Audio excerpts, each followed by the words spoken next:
20 of B&D Talking Sports Podcast with your boys Butch and Dominic.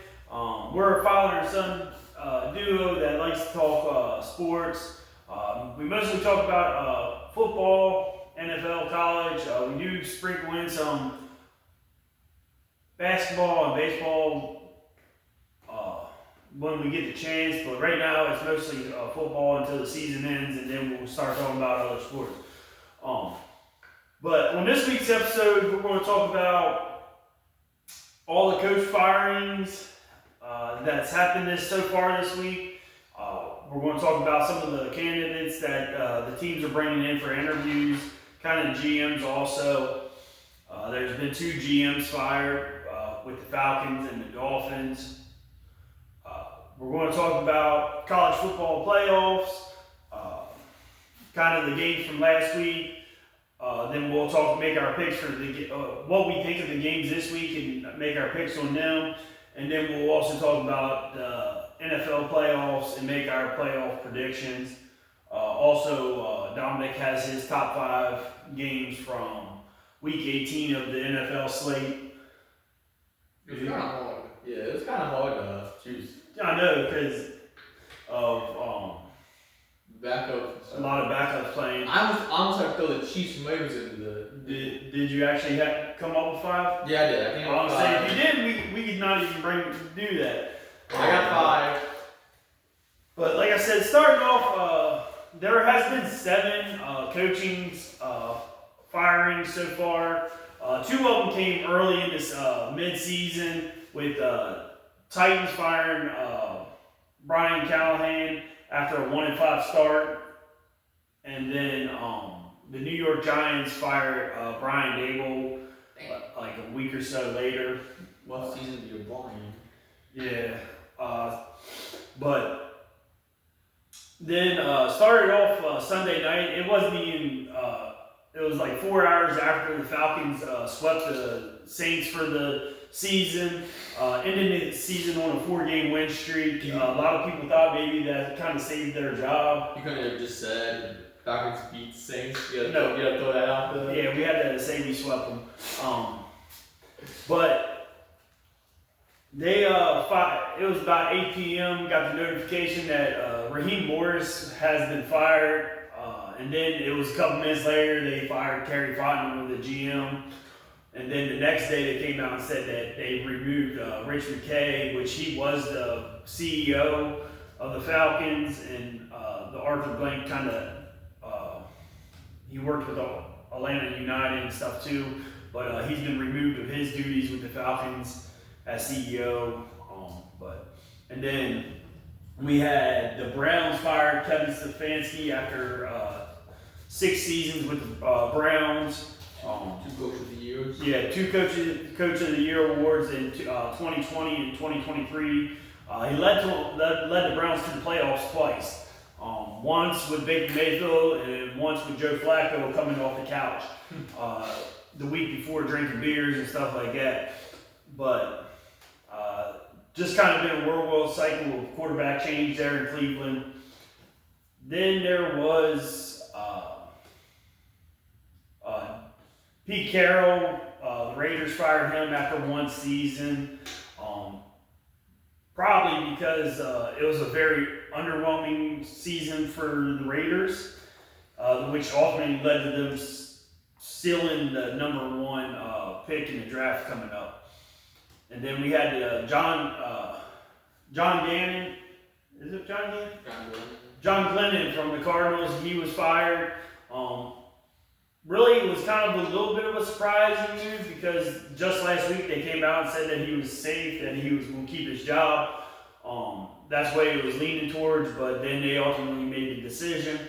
And then probably the biggest surprise so far, coach firing, has been John Harbaugh being let go of his duties as the head coach of the Baltimore Ravens. Which once he got fired, he became the top candidate of this coaching cycle.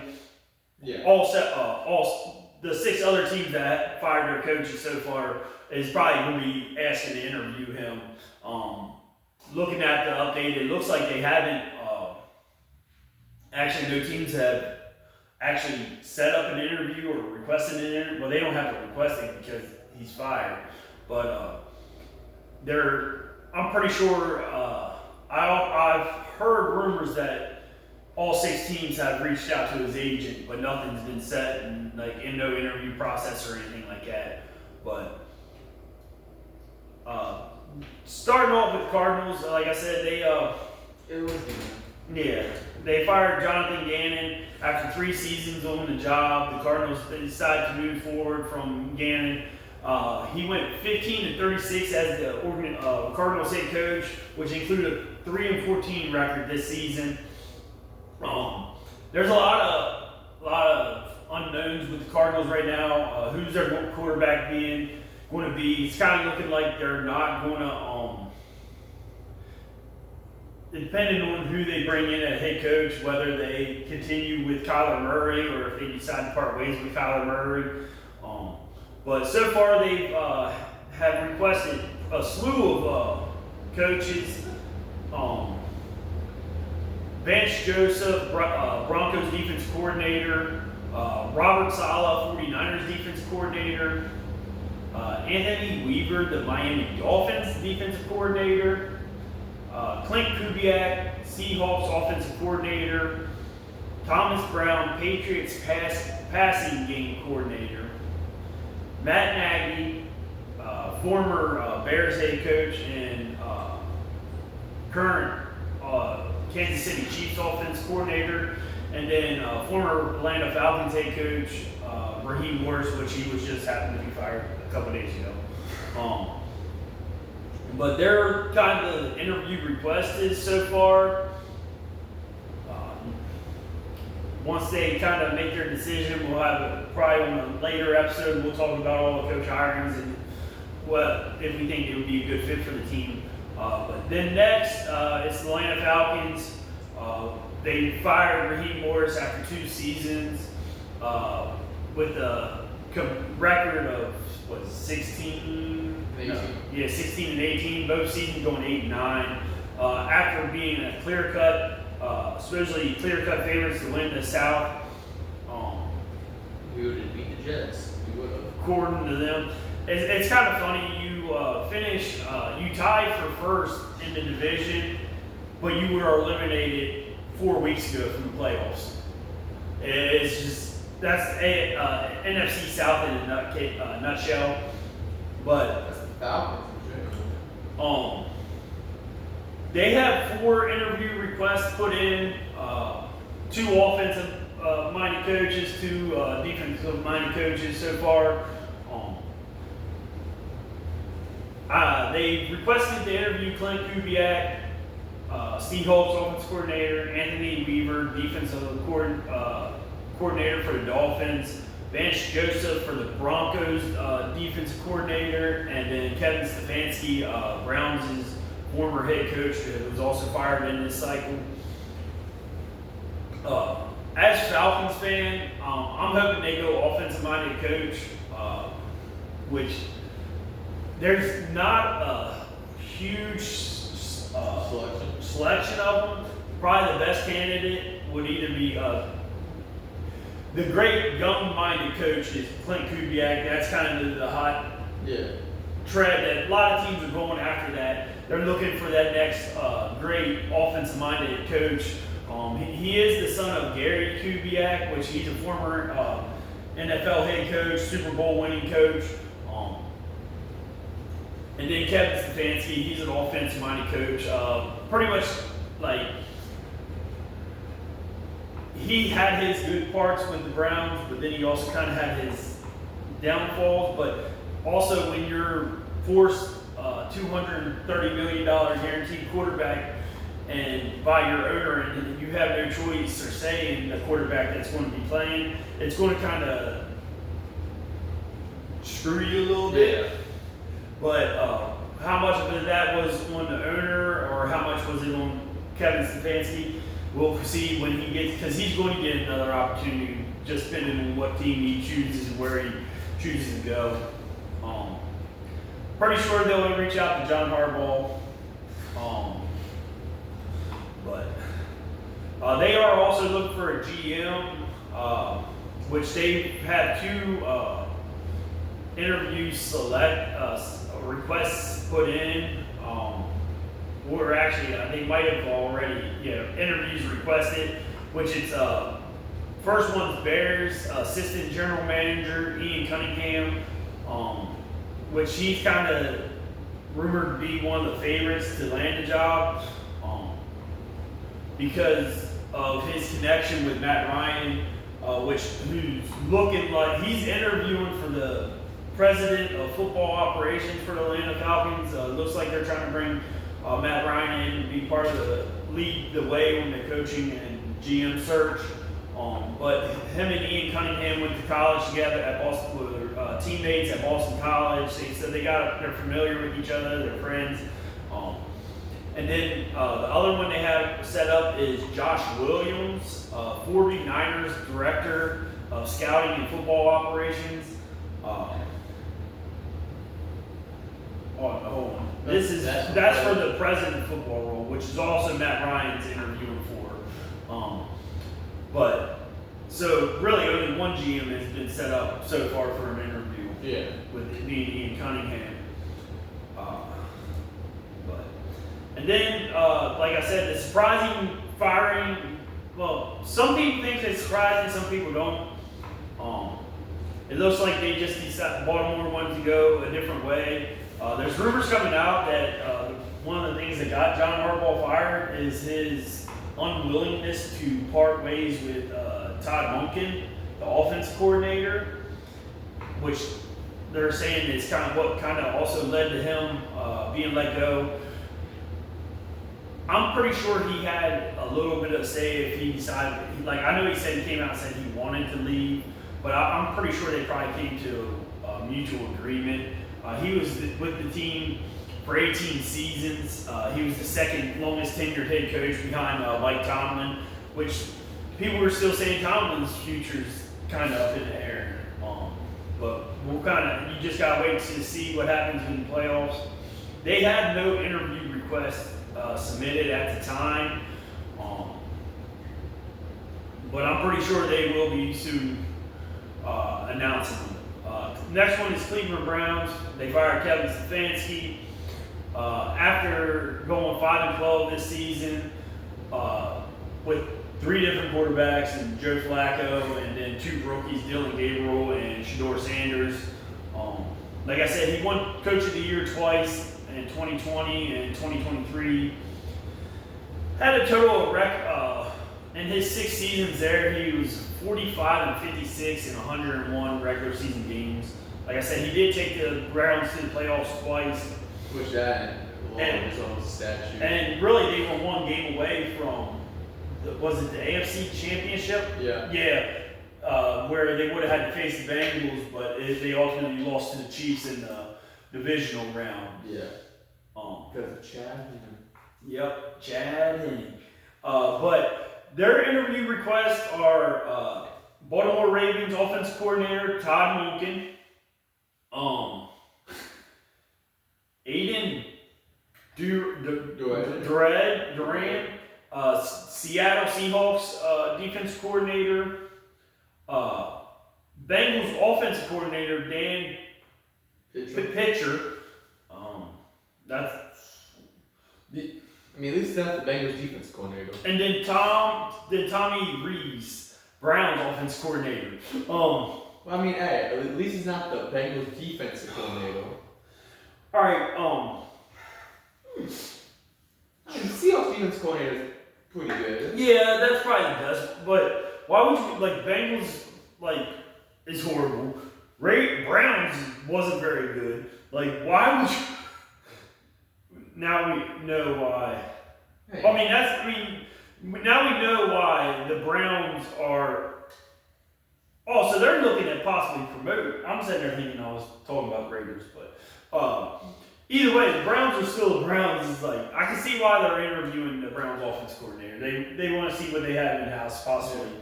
But if they was going to do that, they should have let Kevin Stefanski go sooner, so they could have had him as intern and kind of see what they got. See what they had in him. But So they got two division rivals, offensive coordinators. I guess we'll see with that. I mean, there will probably be other interview requests come out. But they're the four that Browns have looked at, requested to interview. Let's see. And then the Raiders, they fired Pete Carroll after one season, going 3-14, earning the number one overall draft pick in the 2026 draft. General managers John Spytek and minority owner Tom Brady are expected to be the ones spearheading the coaching search, which everybody thought that with Tom Brady helping last year that them hiring Pete Carroll was going to be a slam dunk. Yeah. Maybe Pete Carroll just lost his fastball and he don't know how to. I mean, he is 70-some years old. And maybe there's a reason why Seahawks moved on from him. And Gino. And Tyler Lockett. Yeah. So, but the Raiders' four interview requests are Vance Joseph, Denver Broncos coordinator, which that's number 3 for him. Clint Kubiak, Seahawks offensive coordinator. Davis Webb, Broncos quarterback coach, which he's kind of also the Broncos offensive coordinator, assistant offensive coordinator, because of Sean Payton's the actual one that runs the offense and is the play caller. Davis Webb is more of the guy that's underneath Sean Payton, and then Matt Nagy, Chiefs offensive coordinator, looking like he's getting some. So once again, 3 in division. Yeah. I mean, I can see why you're going after the Broncos coordinators. Matt Nagy, he didn't live up to he didn't do very good when he was the Bears head coach. And I mean, did you see the Chiefs' offense this season? It wasn't very good, but all right. And then next, Brian Daboll fired mid-season after a 2-8 start.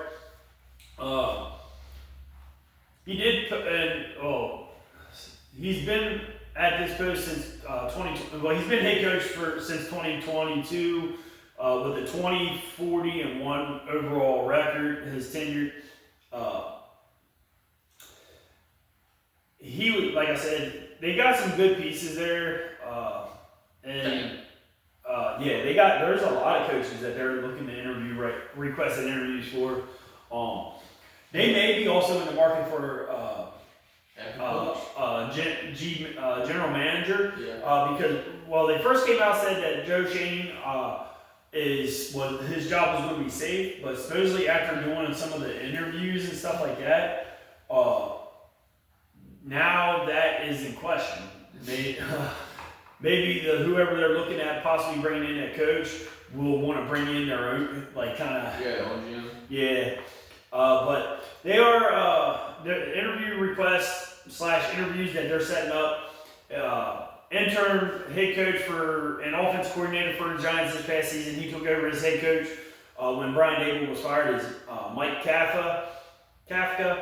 I don't think their offense is actually the reason that they look so bad this year. Injuries and then that defense. I mean, they blew a lot of games. So I can see why he's getting an opportunity to interview for the job. Then Vance Joseph, Broncos defense coordinator, Kevin Stefanski, Clint Kubiak, Mike McCarthy, former Cowboys head coach.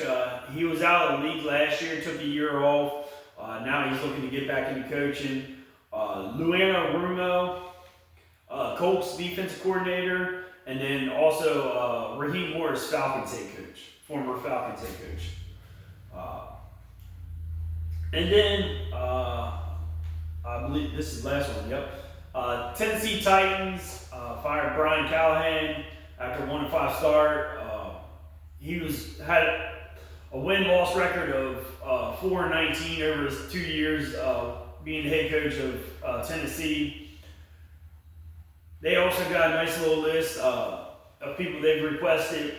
Matt Nagy, Vance Joseph, Steve Spagnuolo, Chief Defense Coordinator. He has a history of he's a very good defensive minded coach.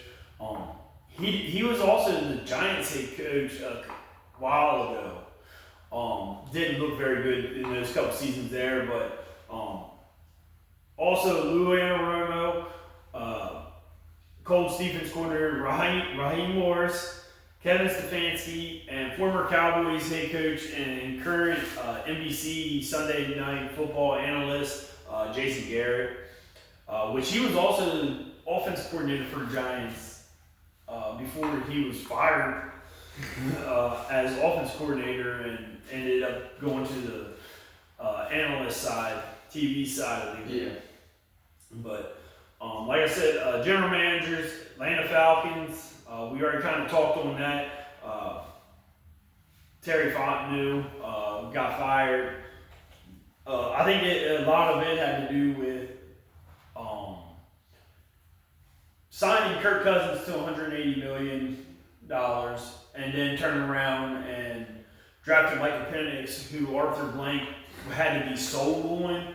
And then also the fact that because he was injury prone in college, you just paid a quarterback $180 million, then you go and sign an injury prone quarterback from draft an injury prone quarterback, and he ends up getting injured this year.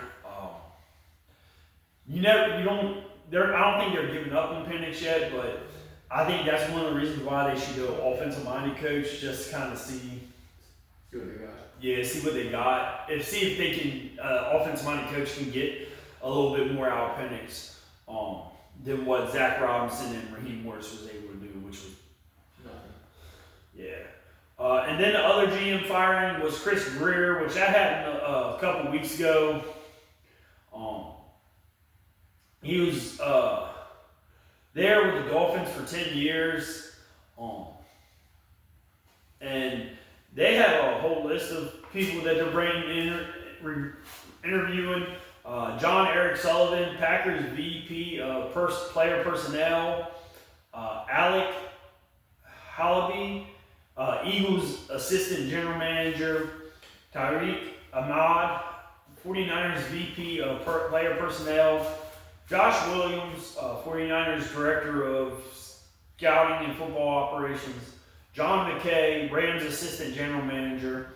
RJ Gillen, 49ers Assistant General Manager. And Champ Kelly, Dolphins Interim GM. There's one name on that list that I hope Falcons do not look at going after, and that's John McKay. Because that is Rich McKay's son. Yeah, and we just demoted him. But that's kind of the GM and coaching interview requests and fires so far. Like I said, there's still rumors out there that there could be a couple more coaches fired. Or let go. Playoffs go. Yeah. You got Mike Tomlin. I don't see it. I think if Steelers end up looking for a new head coach after this season, it's because Tomlin decides to step away. Yeah. It's going to be on his choice, I think, if he steps away. There's a lot of talk of him possibly going to TV and doing analysts or broadcasting or something like that. And then Matt LaFleur, constantly always getting the Packers to the playoffs, but can never really get over that hump. Yeah. He's going into a contract year. I thought this was his last year of his contract, but they wanted to see how the season went before they decided on whether they wanted to work on an extension or let him go into his last year of his contract or let him go. Which that is a possibility too. Either one of them, if they get fired, they move up to the top candidates also. And then the other one is kind of a weird situation. Is head coach of Miami Dolphins. Mike McDaniel came out and said he was held helping with the search of the GM, which kind of would make it sound like he was safe. But then reporters came out saying that he wasn't going to be involved in the GM's interviews and search, and that his job wasn't safe. So things could change once they hire a new GM. Yeah. So, but which also I think, even though like he's had up and down moments with the Dolphins, like he's still one of the great offensive-minded coaches. Yeah. Which we've seen that with those. There was a couple of years where he was good. They were good with the. Him and Tua was on the same page. Tua was looking good, Yeah. and then Tua decided he wanted to become a crash dummy, and yeah. Tua also came out, kind of reported that he's okay with being let go from the Dolphins. Look, maybe he's saying maybe a fresh start will be a good thing for him. Also, same thing with Kyler Murray. I think Kyler Murray's possibly on the move. But I mean, they saw what it did for Daniel Jones and Baker Mayfield. So. Sam Darnold. So yeah, I mean, sometimes you just need that new scenery and new fresh perspective on life, and kind of like going on into a new situation, like a new surrounding, just to kind of find yourself again. Well, I mean, for Baker, going from Cleveland to Tampa, not that. Well, he went from I know, I'm just saying. Cleveland, Carolina, Los Angeles. I would you rather live in Cleveland or live in Tampa? Yeah. So that. I'm Baker, I ain't complaining. No. Plus with the weapons you have with Mike Evans, Luka, Chris Godwin, to if you stayed on the grounds now, no weapons there. I mean, Jerry Judy's your best wide receiver. Yeah. I mean, actually, your best receiver is a tight end, which is two of them, David Njoku and Harold Fabian Jr. But what? Oh. And but just a little bit other news kind of in the NFL. It's more with the Falcons. Kirk Cousins and the Falcons came to a new contract, modified contract reconstruction. Pretty much turning his base salary for 2026, pretty much where it's going to be about $2 million in base salary, but he would be owed $76 million.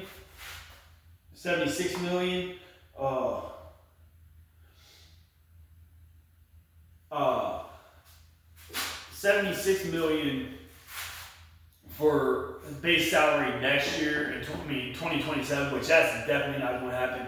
I think this is kind of a good faith move from Kirk Cousins. Yeah. Just so it's going to be, if we decide to cut him, we'll still be able to split his guaranteed money over 2 seasons, which would create the day cap, which I've talked about in previous episodes. But it also makes it make us a little bit easier to trade him. Possibly trade him. Because he's put on, I ain't going to say the film that over the past couple weeks has been great, but he showed better than what it was in the last season. Yeah, when he was injured and stuff like that, and he got benched. So it kind of like proves that, hey, I still can play a little bit. I can still play. Yeah, my arm strength might not be there, but I can still play. I can make smart decisions. He put on some good film that maybe a team's gonna be like, all right, we need kind of a bridge quarterback, or we want a quarterback, because the draft class coming out it's not very deep in quarterback. So they might be looking at someone that, hey, well, 1 or 2 years, because he is 37 years old. He ain't got too many years left, and you can see that in his arm. But it's a possibility. Like I said, he showed a little good faith I think that kind of, with Raheem and Terry Fontenot getting fired, that was kind of his way with helping out the Falcons. It gave the Falcons a much needed cap space for going into this next season. Yeah. But college football, we kind of had the 4 playoff games last week. I think for the most part they were kind of good games. Well, not good games, but they were close games except for one. No, actually, no, 2. No. Only one of them was close. A 10-point game's not that. Like Miami, Ohio State, that was a pretty good game. I'm just saying that was a defensive struggle. When you said, 3 of them were good. I forgot. It was 23-0 and 38-3. But if you really look at it, Texas Tech made a lot of mistakes in that game. That game was kind of closer than what that score let out. Oh no, I ain't forgiving them. Cause I said a couple weeks ago they were a top 3 team in college football, and they went out there like a goose egg. Yeah, made me look like an idiot. So starting off on New Year's Eve, Miami upset Ohio State 24-14. I think that Big Ten championship in Indiana exposed Ohio State, and I think that's kind of like Miami has a great defense line, and then they got a freak of nature at running back with Mark Fletcher. No. So now you don't get to talk good about Miami. After all that time you're saying they didn't deserve to be in the playoffs. I never said they didn't. And I told you a couple weeks ago, Miami deserves to be in the playoffs over Alabama in them. I never said that they didn't deserve to be in there. I never said that. What I said was Alabama. You said Alabama didn't deserve to be in there. And obviously they did. Obviously they showed in this game against Indiana. But I said that they wasn't going to be penalized for losing in an SEC championship. And they weren't penalized, were they? You can sit here and argue all day about why Notre Dame. I'm not saying Miami should have been in there. I said Miami should be in there over Notre Dame. No, listen. I said Miami should be in there over Notre Dame because Miami beat them. But I didn't think Alabama should have been in there. I thought Notre Dame should have been in there for in Alabama's place. But I said that the SEC was not, them losing an SEC championship game was not going to be penalized. That's what I said. You can go back and look at the other podcasts.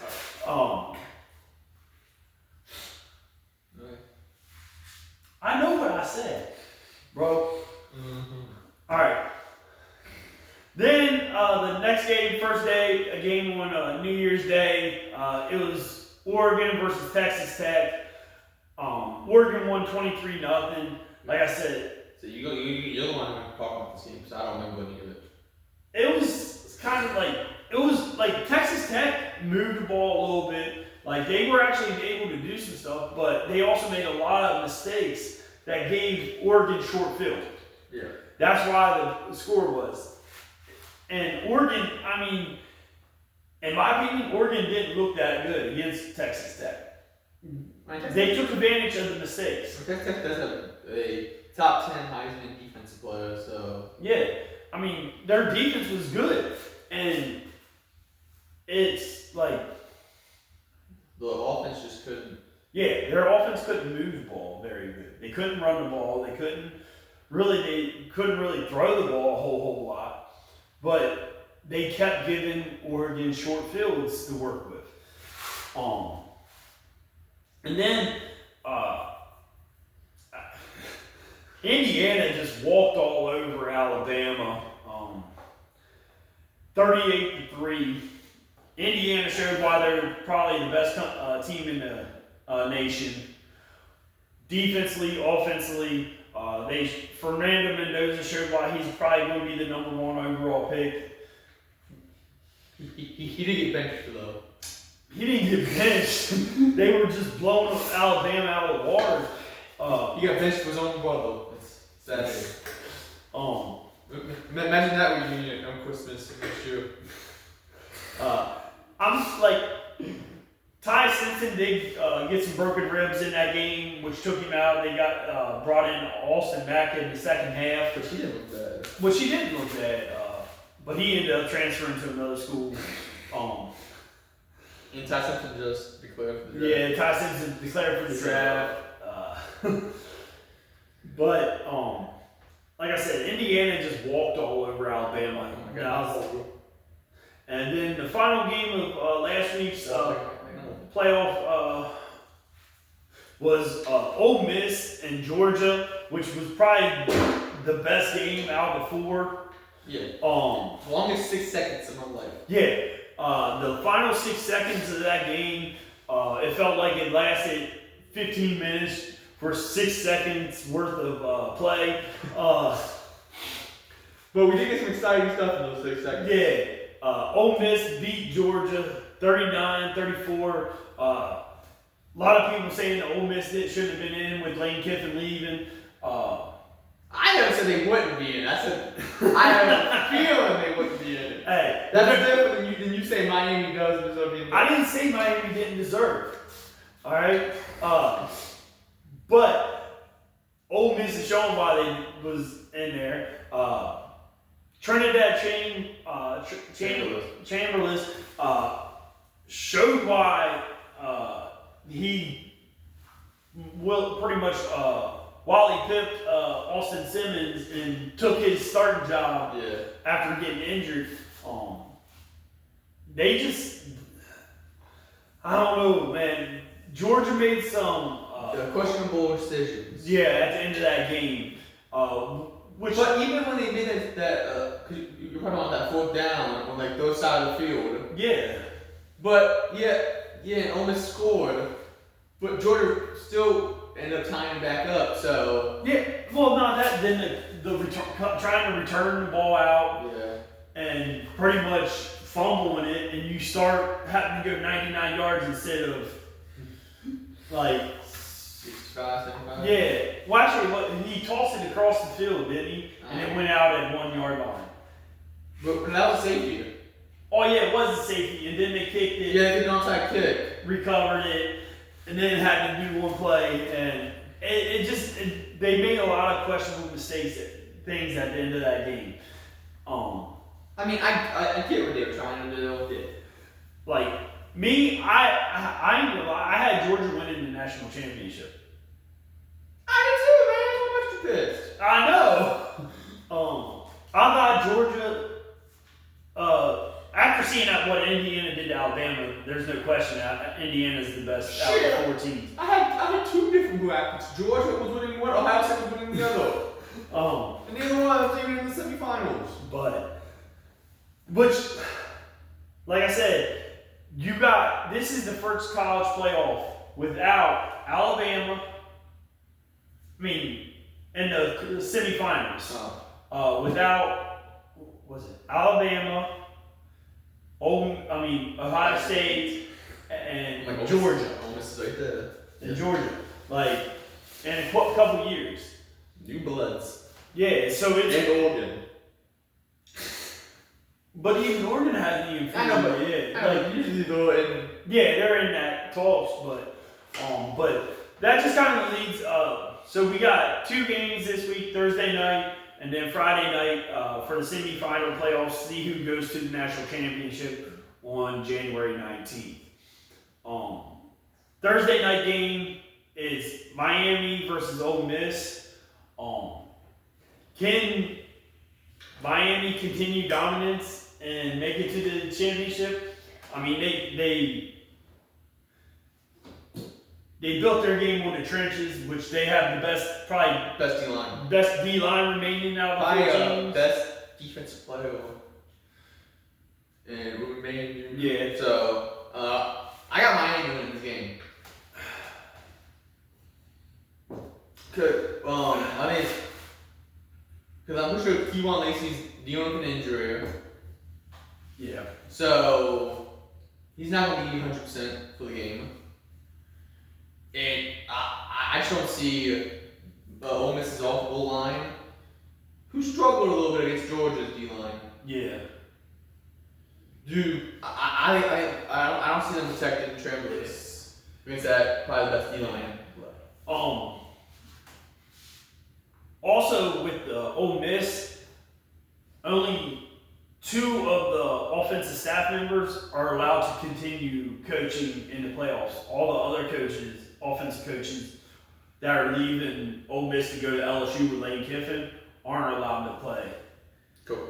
Aren't allowed to coach going forward.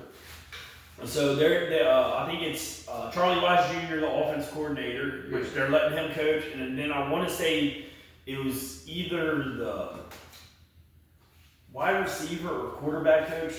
One of them 2 that they're allowing to coach still. I mean, like, it should be a good game. I think both games should be good this week. I think so too. I just got Miami winning.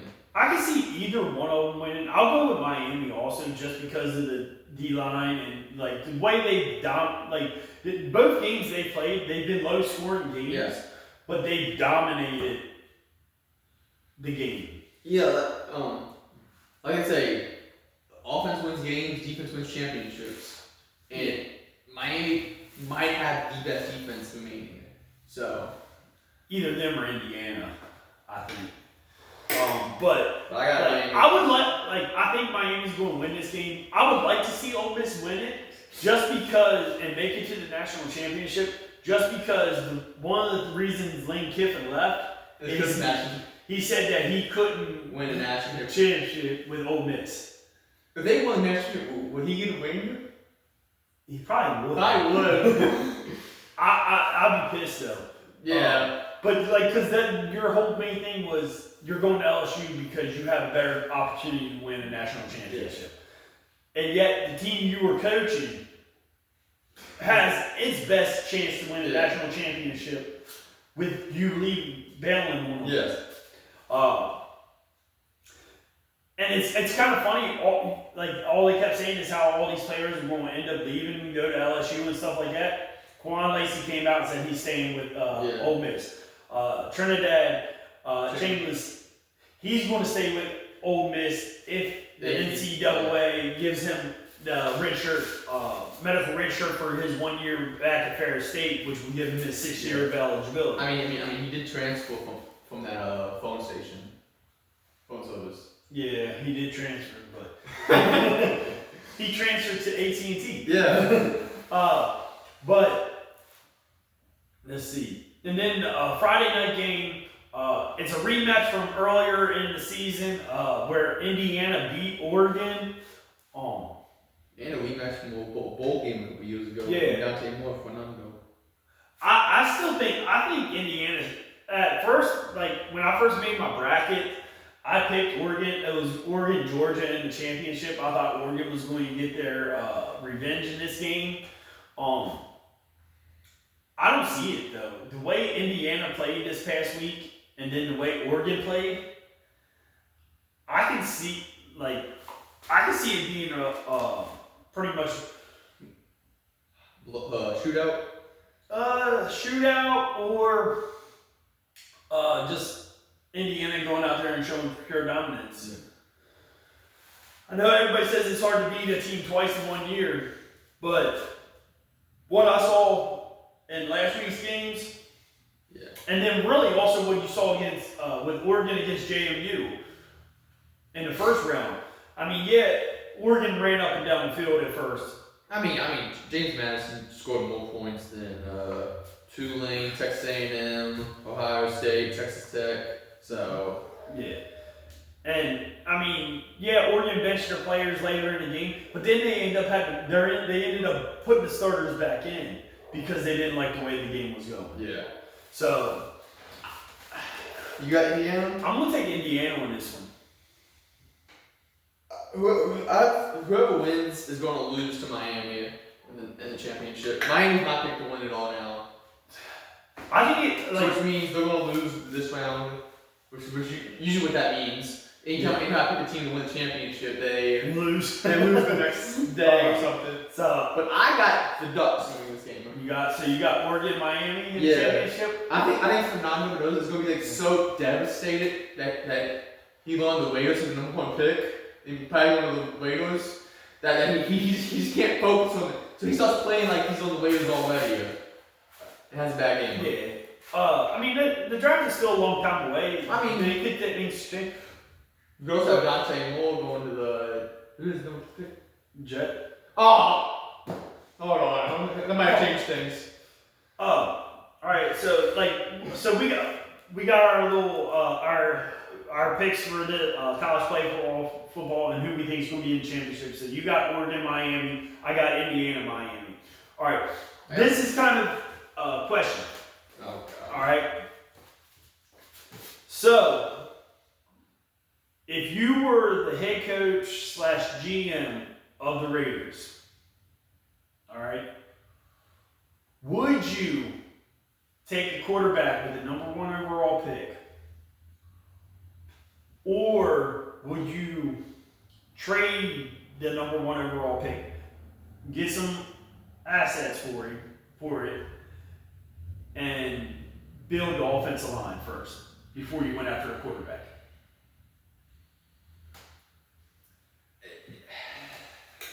I mean, well, you said the quarterback, the draft class this year is not that deep. So next time you have a pick, you might not.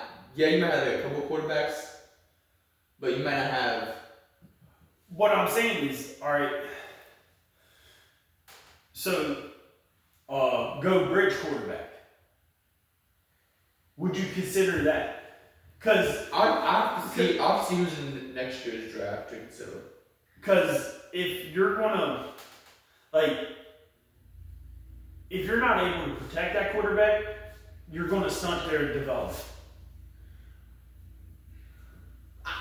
My thing is, if you look at the 14 teams in the playoffs right now, all but 12 of them, or all but 2 of them, have a quarterback that went in the first round. Mm-hmm. So quarterback is important. My line with the Raiders is they fired Pete Carroll for 1 season. Yep. Which means they might not be giving them that time. Yeah. So the only 2 quarterbacks that wasn't drafted in the first round and is in the playoffs is Jalen Hurts and Brock Purdy. Yeah. Which I don't think anybody expected that from Brock Purdy. Yeah. So Mr. Irrelevant. Yeah. So I mean, you can. It depends what you do in free agency. Starters. Yeah.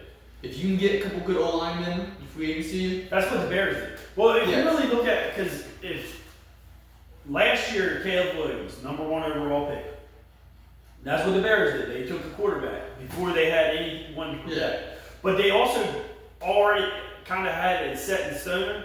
They had 2 tackles. Yeah. Well, they had a tackle that they drafted a couple years, and I think they drafted one this year in a later rounds. But they went out and traded for Joe Tooney. Yeah, I mean, They signed Drew Gallman. I think they signed Jonah Jackson or traded for Jonah Jackson. So they built the line a year after that. So you could do it that way too. I'm saying it depends on if you get that free agent. Like you can get a couple of free agent linemen. Yeah. So if you get a couple free agent linemen, then I would draft a quarterback. I think it also depends who they hire as head coach. You said I'm the coach. I said you're a GM or coach. Oh. GM, You said you're a coach. If you were the GM or coach, well, more or less, I'm GM. See, I'm going for couple linemen free agency. See how that goes. If that goes well, I'm drafting Fernando Mendoza #1. So I was kind of thinking is You look, because Bears drafted Caleb Williams last year, and that man ran for his life all of last year. He was sacked 64 times. They got a head coach this year, in Ben Johnson, and Ben Johnson's first key thing he worked on was protecting Caleb Williams by getting the offensive line.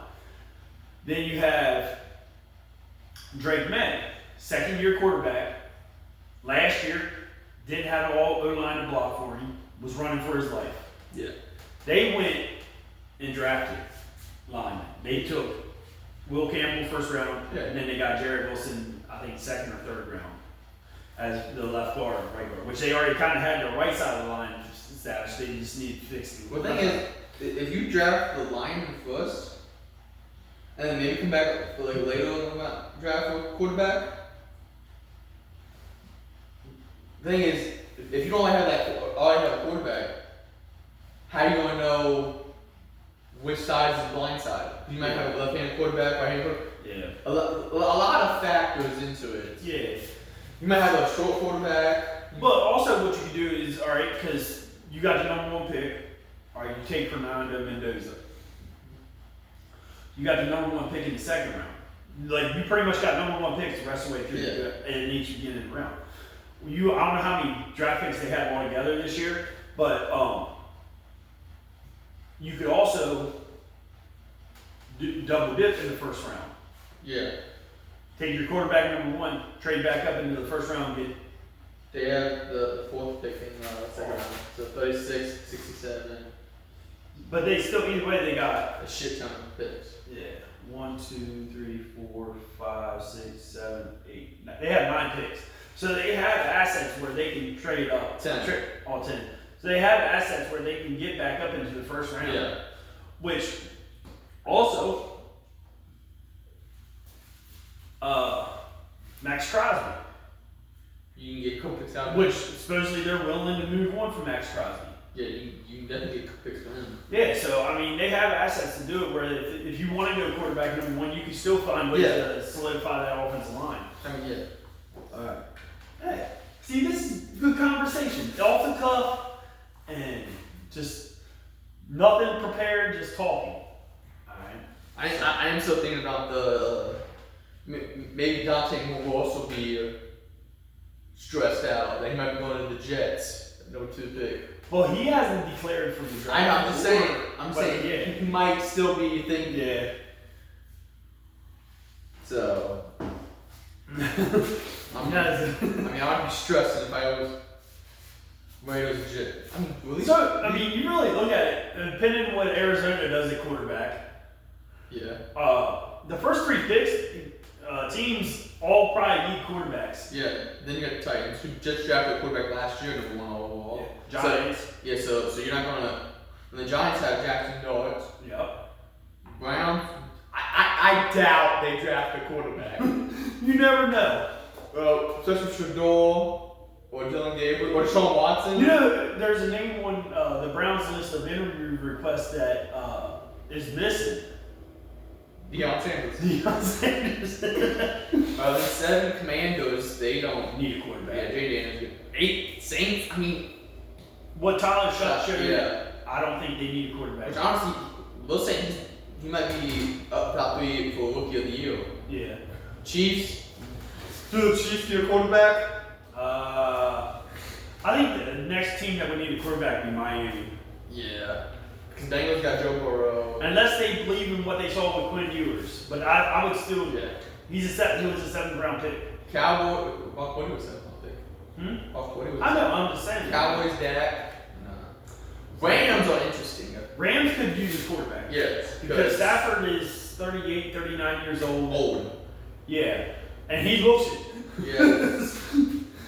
Yeah. All them years in Detroit is showing. Now, question. You see how many teams.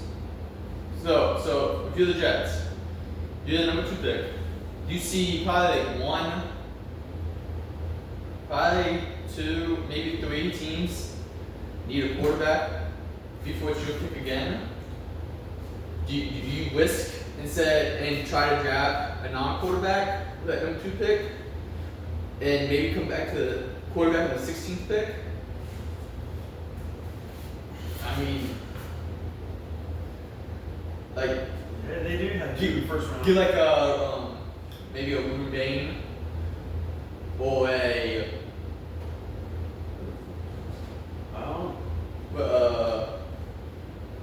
yeah, so you got Mundane, maybe Receival, Caleb Downs.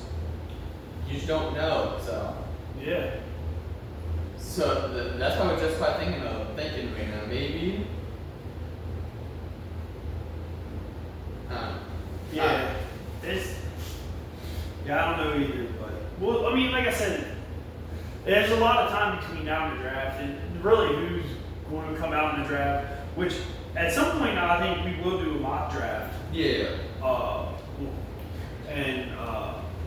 We'll at least do like first 2 rounds or something. We're to do 1 round of. So we'll just kind of wait and see. But next, we're going to talk about. Dom's going to go over his top 5 games from last week. Yeah. And then we'll kind of talk about the NFL playoffs. Yeah, okay. So, like I said earlier, it was a little tough to find 5 games. I almost have Chiefs and Raiders up here. I didn't know, so that's good. But at 5th place, I got the Falcons beating the Saints 19-17. Yeah. I put it on there because of the rivalry, and 2, the implications it had for playoffs. Yeah. We got to screw the Bucks one last time. Yeah. 4th place, I have the Lions beating the Bears 19-16, which the Bears kind of brought it back near the end, but yeah. The 3rd place, I got the Browns beating the Bengals 20-18, with Myles Garrett breaking the record for most sacks in a game or season. Yeah. Not in a game. A lot of people give him putting out there giving him hate and stuff like that because it took him 17 games. But it took him less snaps. I know, but like they're going to say, well, it took him 17 games. But statistically wise, it took him less snaps to do it than it did Michael Strahan and TJ Watt who tied it. So if hold on, just looking at that, his stats from that game, if you were told that you was just told this stat line, would you think it was Myles Garrett? 1 tackle and 1 sack. I mean, do you think that's a $40 million? Okay. Especially against the Bengals. Yeah. So a $40 million player. That's just. And he got his sack record. Yeah. At number 2, I got the Texans beating the Colts 38-30. Yeah, that was actually a pretty good game. I think it was a lot closer game than what people thought, especially with the Colts starting Riley Leonard. Yes. And then number 1, I got the Steelers beating the Ravens 26-24 with a kick that decided 2 coaches' futures. Yeah. If it would have went in, Mike Tomlin probably got fired. If he missed, Harbaugh got fired. Yeah.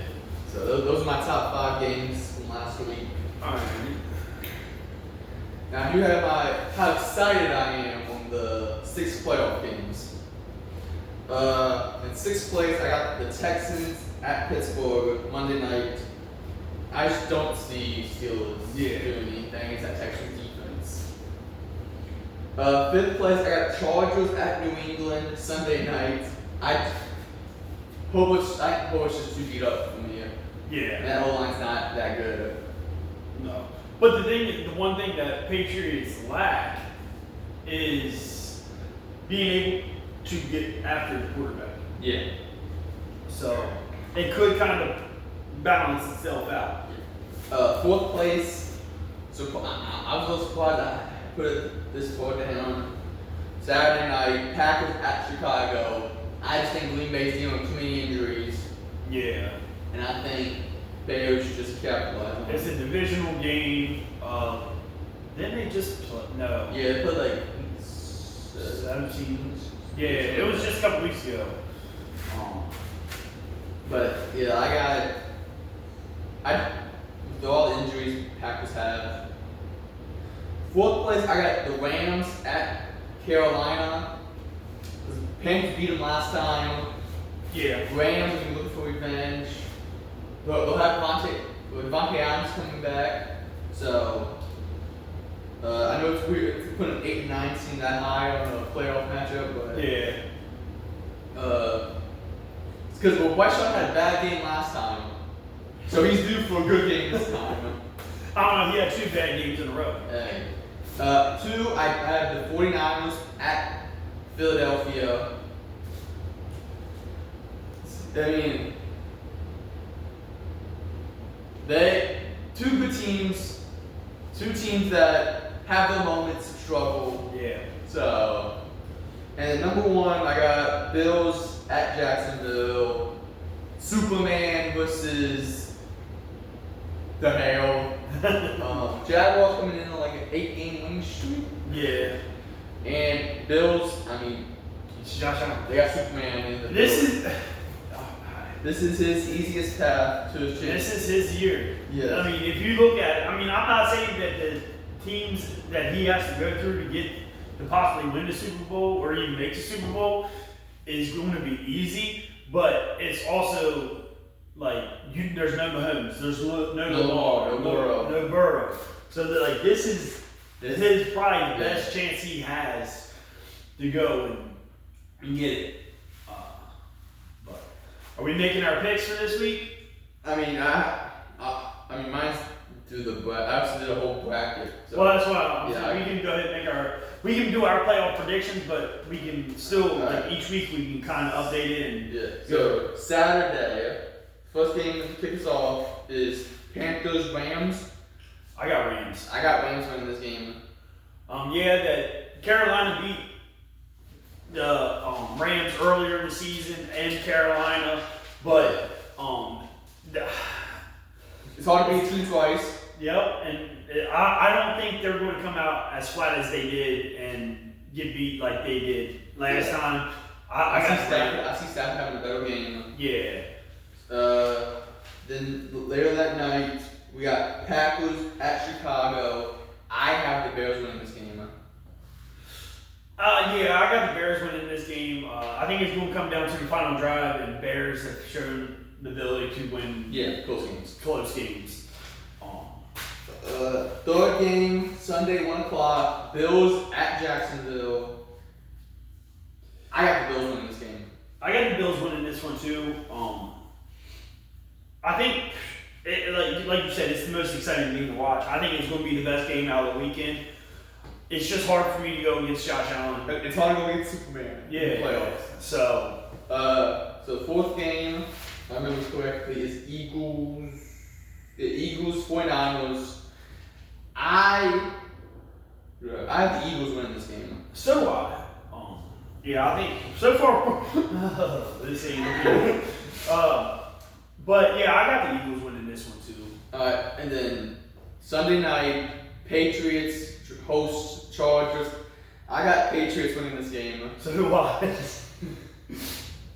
And then Monday night, Texans travel to Pittsburgh. I got the Texans winning this game. I got Texans. That defense is just something else. So we're pretty much game for game. Yeah. We got the exact same idea over this week. Alright, so then we got the 1-5 matchup in the NFC. Seattle hosting the Rams. I have Seattle winning this game. I am a big person on defense, and defense wins championships. I have Seattle winning this game. I'm going to.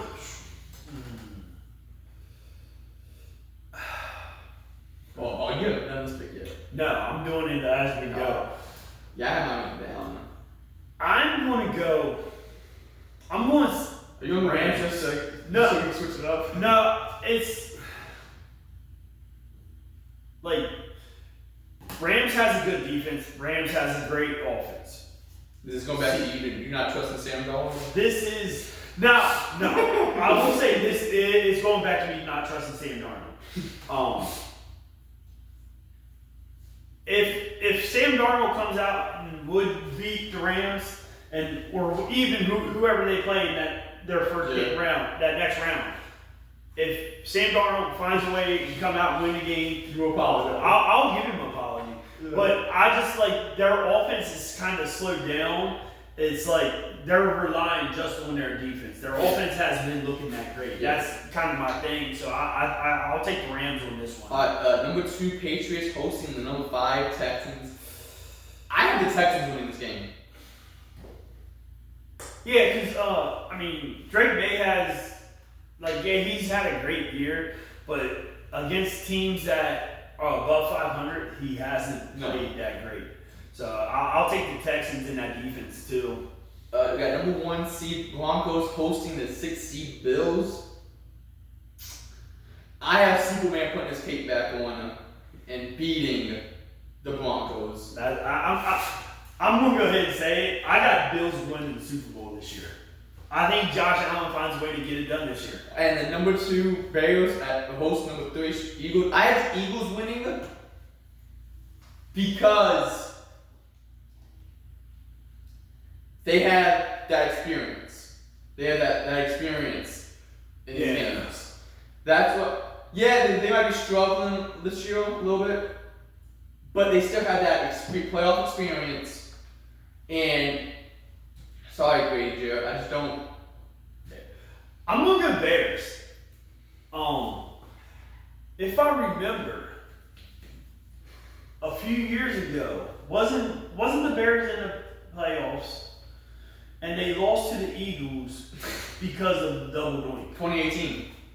So I think the Bears get their revenge from the double doink and beat the Eagles. Alright, so NFC Championship game. Mine is the 1 seed Seattle's 3 seed Eagles.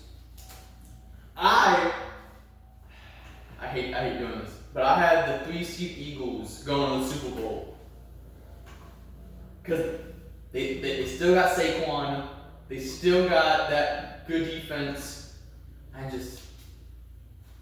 I don't know. My NFC, it's Rams, Bears.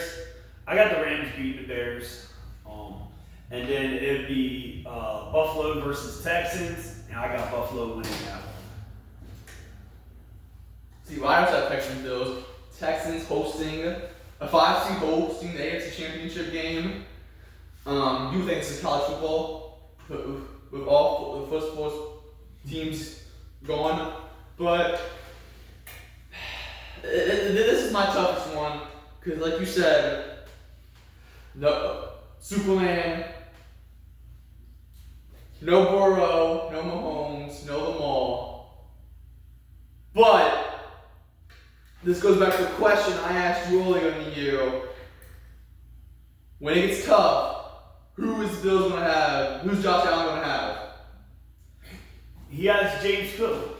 He might not have really Brandon Cooks since they signed him has stepped up. But you're gonna need more than the Cook twins to go against that probably one of the best defenses we've seen in a while. I got Texans going to the Super Bowl. I don't know. Like I said, I got the Bills going. CJ Stroud is coming to shut everyone up these playoffs. One other reason I'm like I said, this is Josh Allen's best opportunity to win the Super Bowl. All right, but Texans Bills played earlier in the season. Texans beat the Bills in pretty dominant fashion. I don't think it happens again. And in Super Bowl, mine's Rams, Bills, and I got Bills. Well, you know what they say, Houston, we got a problem because it's going down when the Houston Texans win the Super Bowl because of that defense. That'll be their first ever Super Bowl. Defense wins championships. CJ Stroud is winning the damn Super Bowl before James Daniels. If that happens, all right. So Texans has only been a team since fucking 2002. Falcons have been in the league since 1966. Hey. And then this goes back to the conversation Is Bryce Young a bust? Yes. Because C.J. Stroud takes the Texans to the Super Bowl and wins it. I'm done. Alright. Well, that's it for this week's episode. We'll be back again next week with some more arguments, more disagreements. Maybe Texans will be eliminated by next week. Maybe. But they won't be. Hold on. Every time you get like this on the team, it does not go very good. You had the Jets in the playoffs. You've been talking all that hype about the Jets being done, and look at it. There's second overall pick. All right. So every time you get like this for a team, it don't go out good for them. So Texans fans, sorry. Don't hope for a Super Bowl this year. Or Miami. Yeah. Or Miami, yeah. But I believe. Like I said, we'll be back again next week. We'll talk about college football playoff games from this week. We'll talk about the NFL playoff games from this week. When the Texans smack the Steelers. And then we'll kind of give you guys a look at the next round of the playoffs and then the national championship for the college football. If there's any more coach firings, we'll go over that. Really, any other breaking news, we'll kind of do it. It would suck if Texans Eagles got eliminated first round. Yeah. But if you guys don't mind, like, subscribe, comment, let us know how we do. Also, find us on TikTok, X, and Facebook, all at B&D Talking Sports. Give us a like, follow on there. I post daily on TikTok. I try to post as much as I can on X and Facebook, but they're kind of a little bit newer. I started on TikTok a little bit more before I did the Facebook page and X page, and I also have a lot more following on TikTok. But if you guys can follow us on there, we really appreciate it. Eventually, once we kind of what I would like to do with this page, once we kind of get a bigger establishment going, is kind of do a membership page where we do members only videos where we kind of talk, maybe break down some stuff. Also, maybe eventually end up doing some type of giveaway if we could actually start getting the brand big enough for like if we do a membership page. But other than that, we're going to get out here this week. We'll see you guys again next week. Peace out.